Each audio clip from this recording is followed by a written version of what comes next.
এই যে এখানে দেখেন থানকুনি পাতার কিন্তু বীজ হয়। প্রত্যেকটা গিরা যখন মাটির সাথে লাগে তখন দেখেন এখান থেকে এই যে শিকড় বের হয়ে নতুন একটা গাছ হচ্ছে। আসসালামু আলাইকুম, কেমন আছেন সবাই? আশা করি সবাই আলহামদুলিল্লাহ অনেক ভালো আছেন। আমি আল্লাহর রহমতে অনেক ভালো আছি।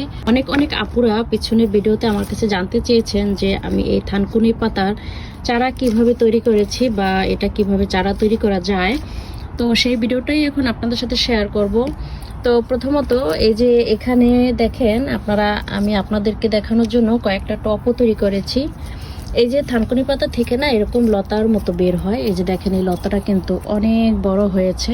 তো এই লতাটা যখন বড় হয়, এই যে প্রত্যেকটা গিরা যখন মাটির সাথে লাগে তখন দেখেন এখান থেকে এই যে শিকড় বের হয়। আর যখনই শিকড় বের হয়, এখন এখান থেকে কেটে আপনি যদি মাটির অন্য যে কোনো পাশে দিয়ে দেন তখন কিন্তু এই গাছটা তৈরি হয়ে যাবে। আমি আরেকভাবে করি, সেটা হলো এই যে এখানে দেখেন থানকুনি পাতার কিন্তু বীজ হয়। এই যে দেখেন এখানে দেখা যাচ্ছে এগুলি ফুল হয়ে পাকবে, এটা এখনো পাকে নাই, এটা আর কয়েকদিন পরে পাকবে। তো এগুলি পাকার পরে আমি হাত দিয়ে মানে এভাবে ডলে এই যে এটার ভিতরে দিয়ে দিই। তখন দেওয়ার পরে দেখেন এই যে ছোট্ট ছোট্ট চারা গজাচ্ছে। এই যে মানে থানকুনি পাতার বীজ যদি সংরক্ষণ করে নিয়ে আসতে পারেন দেশ থেকে, তাহলে এই যে এই বীজ থেকে ছোট ছোট চারা হয়। এই যে দেখেন নতুন একটা গাছ হচ্ছে। এইভাবেও করা যায়, এই শিকড় কেটেও করা যায়। এই যে দেখেন এখানে এই যে মাথাটা মাটিতে বের হলে এই যে দেখেন এখানে কত বড় একটা শিকড় আসছে। আর আমি যখন শিকড় আসে, তো একটা টপের ভিতরে যখন হয় তখন আমি এভাবে একটু মাটি গর্ত করে এইটা মাটির ভিতরে এইভাবে করে দিয়ে দিই। এই যে এইভাবে করে দিয়ে মাটি দিয়ে ঢেকে দেই, তাইলে আবার এখান থেকে একটা গোড়া তৈরি হয়ে যায়। এই যে এখানে আরেকটাও আমি এই যে মাটির নিচে দিয়ে দিলাম, মানে এই গিরাটা দিয়ে দিচ্ছি ওই একটা শিকড় থেকে। এখানে এখন অনেকগুলি শিকড় বের হবে আর শিকড়ে এই গোড়াটা পুরো মজবুত হয়ে যাবে। তো এইভাবে কিন্তু প্রত্যেকটা গিরা থেকে কিন্তু মাটি পেলেই না শিকড় বের হয়, আর দানা থেকে তো হয়। আর আপনারা যদি দেশ থেকে আনতে চান তাহলে যখন এভাবে হবে, যেমন এই যে দেখেন আমি একটা গিরা, এই যে আমি দেখেন এখানে অনেকগুলি নিয়েছি। তো আমি প্রথমে কিন্তু এখানে একটা লাগাইছিলাম, তো একটা লাগানোর পরে এই যে দেখেন এখন কিন্তু এখানে একটা গোড়া হয়ে গেছে।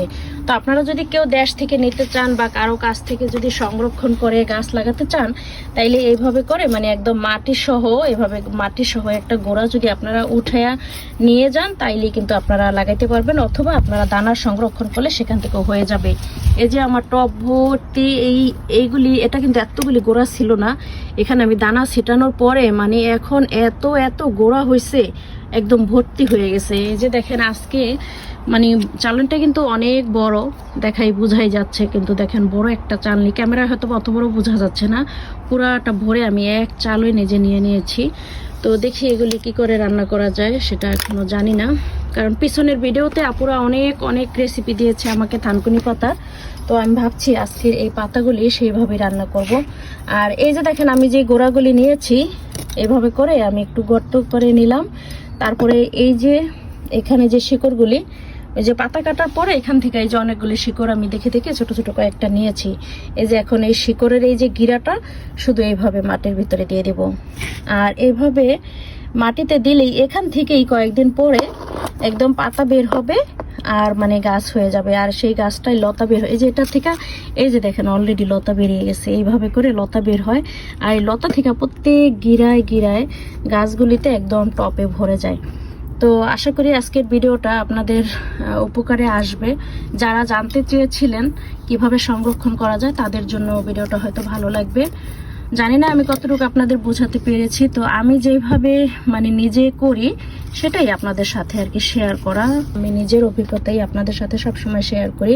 আমি কিন্তু অনেকগুলি টপ করেছি, যে আমি আমার ফ্রেন্ডদেরকে এরকম ছোট ছোট টপে নিয়ে আমি আমার কয়েকটা ফ্রেন্ডদেরকে কিন্তু চারা দিয়েছি। এই যে এটার ভিতরে আমি চারা তৈরি করেছি, এটার ভিতরেও করেছি। আর এখানে যেহেতু দানা দিছি, এখানে একটা শিকড় দিয়েছিলাম, সেটা থেকে দেখেন কতগুলি এই যে লতা পাতা বের হয়েছে।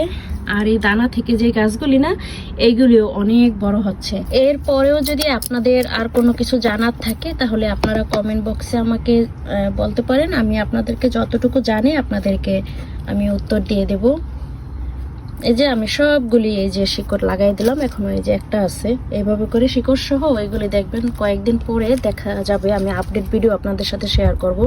তখন দেখতে পারবেন যে এই টপটা কি পরিমাণে ভরে গেছে। তো আজকের ভিডিওটা এই পর্যন্তই। ভালো থাকবেন সবাই, দেখা হবে পরবর্তী ভিডিওতে নতুন কিছু নিয়ে।